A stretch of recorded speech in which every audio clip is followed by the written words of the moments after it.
I'd like you all to stand, please, and give a very warm welcome to Dave Kovar.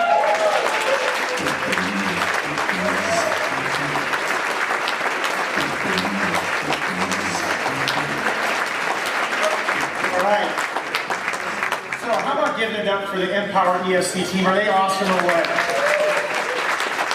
So, what a really sincere group of hardworking, ethical people that have our best interests in mind. So, I've been actually coming to the summit since 1990. I've only missed 3, and 2 of those were due to my wife giving birth to our children, so I think I have an excused absence for those. And it's always my favorite event of the year. It's great to see old friends, and of course to meet new people. And today, when I was asked to speak, it was like, man, what an honor. Just want to say really quick, Dave Durham, I appreciate all your counsel and friendship that you've given me all these years. And John Coquinos, I don't know where he is, but you make your family proud, sir, wherever you are. And I'm honored to call you my friend as well. So today, I thought I would talk about some of my experiences over the last almost 40 years. In November, I'll be going to my 40th year doing martial arts professionally.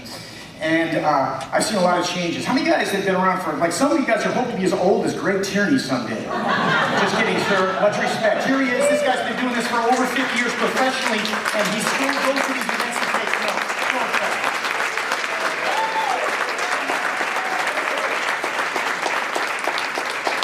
And, all of us that have been doing this for a while, we have back-in-the-day stories. Would you guys agree? Nothing wrong with back-in-the-day stories.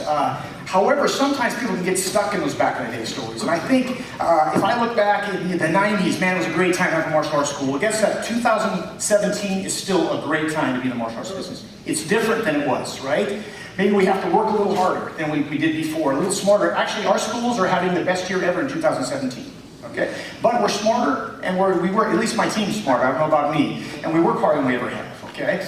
And I think one of the things that I always try to do is challenge my paradigm. Am I thinking correctly? And so I want to share with you guys kind of some thoughts. So first and foremost, what is a paradigm? A paradigm is a standard, a perspective, a set of ideas. A paradigm is a way of looking at something. And I want to ask you what your paradigms are. And do they serve you, or is it time to change them? Now, my paradigm, and some of you guys, I have so many friends here that have heard me talk about this before. For me, it's martial arts first, teaching second, business third. Okay, what does that mean exactly? It's not that the business isn't important, it's incredibly important. All right, but what do I mean by martial arts? It's not that you have to throw 1,000 front kicks every day. It has to do more with we're doing the best we can to live the lifestyle. You need to be really the person that our students think we are. That would be the best way I would sum it up. And if you do that, that's half the battle of being a good instructor, is being passionate about your martial arts training. And then teaching second, because that's really our product, is what happens on the mat, right? And you're from bell to bell. If we do a good job there, then of course the business is going to be easier. And it's not that business isn't important, it's incredibly important. It's third on the list because if I get the first 2 right, I'm going to have sustained success over time. Otherwise, I'm going to be a flash in the pan. I'm going to maybe be successful for a year or 2. But you look around at all these advisory boards, and I know them all so well, and all my friends here, and these are people that are committed to making their students better, student service. And so I want to go through some of my old paradigms and how I've shifted my thinking, and perhaps maybe some of these might be valuable for you. Here's my old martial arts paradigm. Be tough. I don't worry if I abuse my body because that's what it's there for. And I'm thinking, how many guys were 22 or maybe are? You all know what I'm talking about, right? So you younger guys, man, the sooner you start training smart, man, the more you're going to do this longer. So what's my new paradigm? It's I train relatively hard and very consistently, but I respect my body, so I train smart. And that mindset, that shift in mindset's really allowed me to continue to train. Not at the same level. Maybe I don't kick as high as I did at one time, but I'm still kicking. And I continue to do so for a long time. My old teaching paradigm. You're lucky to have me as your instructor. Only the strong will make it. I always weed out the weak. For the first 7 or 8 years I was in business, from about 1978 to 85 or 86, I don't know how many students because I didn't keep track of stats, but I probably had 30 or 40, but they were tough, let me tell you. And you know why they were tough? Because everybody that needed martial arts, I scared away. So what I had is a bunch of natural athletes, tough guys already. And once I shifted my thinking, which was a great deal of help from my older brother, Tim, the new paradigm is, I'm here to serve my students and I'm lucky to have them. What can I do to help them reach their goals? And once again, the people that I've seen be successful in the industry, that's the mindset that they have. My old business paradigm, my success or lack of success is due to outside forces. When things aren't going well, it's probably the economy's fault. How many times have I made excuses for why things aren't going well? And you know what I'm amazed by is how many people fiercely defend their mediocrity, right? They will like argue with you as to why they're not more successful. And in my travels, what I've come across is really come to realize is there's very little correlation between how big or small your city is and the success of your school. Just ask Chris Pritchard, 500 members in a town of 9,000 people, right? Or what style you teach, right? Those really aren't as important. It's really the mindset that you bring to the equation. My new business paradigm. The only way to do good business is to do good business. I treat people fairly, I work hard and smart, I'm in control of my destiny. My old success paradigm. If I push as hard as I can for as long as I can, someday I might be successful. My goal is to have more stuff than those around me. My new success paradigm. I take care of the days and the years take care of themselves. Success is in the journey. I try to enjoy whatever I'm doing, contribute where I can. You know, I heard a great definition. Success is the progressive realization of a worthy goal or ideal. Right? So are you successful? If you're striving, that's really the answer there. My old health paradigm. I'm going to die anyway, so I may as well go out in style. I have little control over my own health. How many of you guys have ever heard someone say that, right? Well, you can get hit by a bus anytime, right? What the heck? Yes, that is true, okay? However, I'm amazed by how many really smart people, really hardworking people fail to see the disconnect by how they treat their body and their level of happiness and success. So my new health paradigm, by developing as many healthy habits as possible, I can stack the odds of a happy and healthy life dramatically in my favor. One more. Here's one. None of us ever have enough time, right? My old time management paradigm. There's never going to be enough time to do everything, so just do the best you can and don't worry about it, right? My new time management paradigm. I can always do more than I think I can as long as I prioritize, delegate, and stay focused on one thing at a time. True story. So there's a park by my house. It's called Ansel Hoffman Park. It's exactly a 5K to run around it. It's this gorgeous park, and I run it several times a week when I'm in town. And a while back, I'm running. It's about 7 o'clock on a Sunday morning, and up ahead of me, about 100 yards, I see these two ladies that I know very well, as in they're both really good friends with my wife. They both had kids that got their black belts with us. I'd gone on vacation with one of them. You guys get the idea. And so they're going about the same speed as me. Maybe I'm going a little faster. So I run up and I get up and I go, hey, Kim, hey, Shelly, we had this great 5-minute discussion. And then Kim says to me, she goes, you know, Dave, I know you like to run faster, so you don't have to wait for us. You can go on your own. And I don't know if she just wanted to get rid of me because they had a good discussion going, or if she really meant it. But my fragile male ego, what do? Okay, I take off and I like a friggin' sprint, right? And then I realize after I've gone about 50 yards is there's nothing to hide behind. It's clear vision from here all the way home. So I've got to so I can't slow down, right? It's because I'll look bad. So what do you know? I run until I'm about a half mile from my house. They're out of sight, and I realize, hey, I can do this. I ended up making the whole way home. Fastest time I ever made about the park by far. I didn't think I could do it, right? And so the deal is we can always do more than we think we can. And I think that's such an important belief. By the way, it's never too late. If you've been in a long time, it's never too late to shift your paradigm. So I want to leave you with 6 words that I personally am living with, doing my best to strive to live with, and I'm sharing with my students. You might find them valuable. And if there's like 3 traditional old school martial arts books that I can think of, like the old school trilogy, one would be The Book of 5 Rings by Musashi. Okay, another one might be The Art of War by Sun Tzu. And I think the third in that trilogy would be Hagakure. Has anybody read it?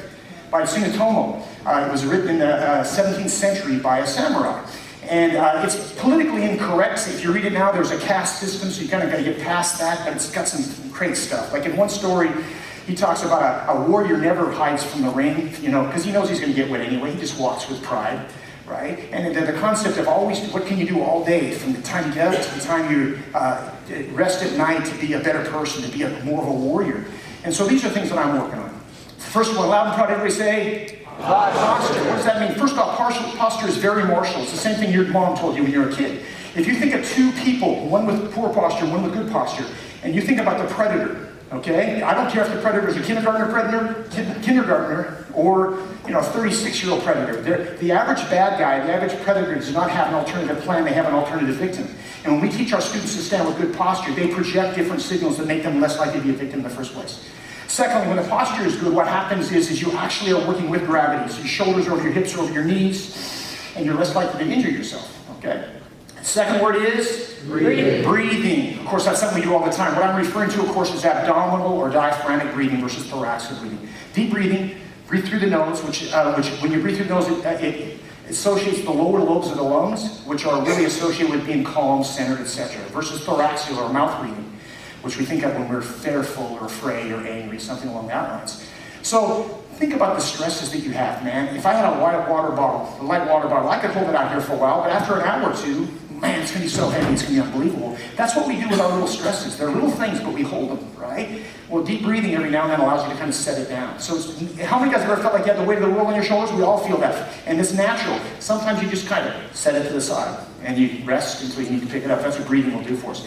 Third one, everybody say stride. Stride. There's a direct link to your level of health and the length of your stride. Okay? So if my stride's about 28 or 29 inches, if I can simply get the habit of making it a little bigger, okay? Then what's going to happen, if people with bigger health, with bigger stride, are they healthier because their stride is bigger, or is their stride bigger because they're healthier? I don't know which, but it makes more sense to have a bigger stride. Secondly, when you do that, you project more confidence, and you automatically, the first two take care of themselves. Your breathing will automatically, you do diaphragmatic breathing, you'll automatically have better posture. Okay, it's something I think we should teach our students as well. Fourth word, everybody say balance. Balance. And of course, there's a great quote, it goes like this: concentrate on your balance, lose your upset, concentrate on your upset, lose your balance. What that means is if you ever find yourself irritated or angry, your physical balance will not be as good. Next time you find yourself at the grocery store and you pick the wrong line and it's too slow, y'all know what I'm talking about, you're in a hurry, you feel a little, hey, stand on one foot, watch what happens. One of two things will happen. The first thing that will happen is that your balance won't be very good. Or number two is you'll focus on your balance and you'll lose your upset. Okay? So this is something we can practice all the time. By the way, as we get older, having good balance, of course, keep us from falling, all the things that happen sometimes, and maybe your mother or your grandmother, etc. So in California, they make us now buy, how many of you guys have to bring your own bags to the grocery store now? Okay, so of course we pack, I'm heavy as never. And a while back, I'm at the grocery store with my wife, we come home, I'm standing by the back door, and I got about 50 pounds of groceries, 2 bags here, 3 bags here, and I go up to the back door, she's got the keys, and I realize she's still in the car talking to her sister. And I'm going, oh, and then I go, wait a minute. Now I'm training, okay? So there's a time that we can do that all the time, right? Take your time, I'm training. So when we look for it, man, great stuff will happen, and we have all these opportunities. The next one, the fifth one is grace. And I played with the word. I used supple for a while and agile for another, but I think grace sums it up. Elegance of movement. Can you be elegant when you're getting groceries out of the back of the car, or getting laundry out of the dryer, when you're going upstairs? How efficient, how elegant can you be with your movement? And what that does, that brings us into the very last one, which is your intent. To be able to set your intent, I'm referring to as present focus.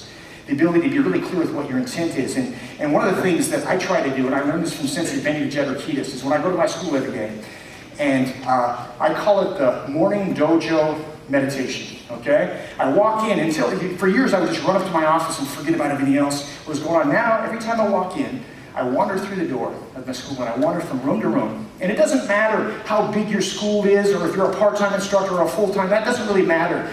What I try to do in this time is I try to remember, man, how incredibly excited and blessed I felt when I first got into this business, when I first started doing this. And I find if I can start from there, then what happens, the day just goes better. Okay? And the two things that I'm always striving to do, and that is to if I set my intent to every day be the best I can be, and then help others be the best they can. And we're so blessed. Just about any challenge that faces anybody, kids or adults, martial arts will help fix them. You think bullying, stress, fatigue, fitness, it doesn't matter, man. You guys cure them. But we've got to do our job right in order to keep them. So with that, I would tell you thank you for being here. I'm really looking forward to meeting and talking with every one of you this weekend. And I believe we're going to call it here. Give yourself a round of applause. Thanks for having me.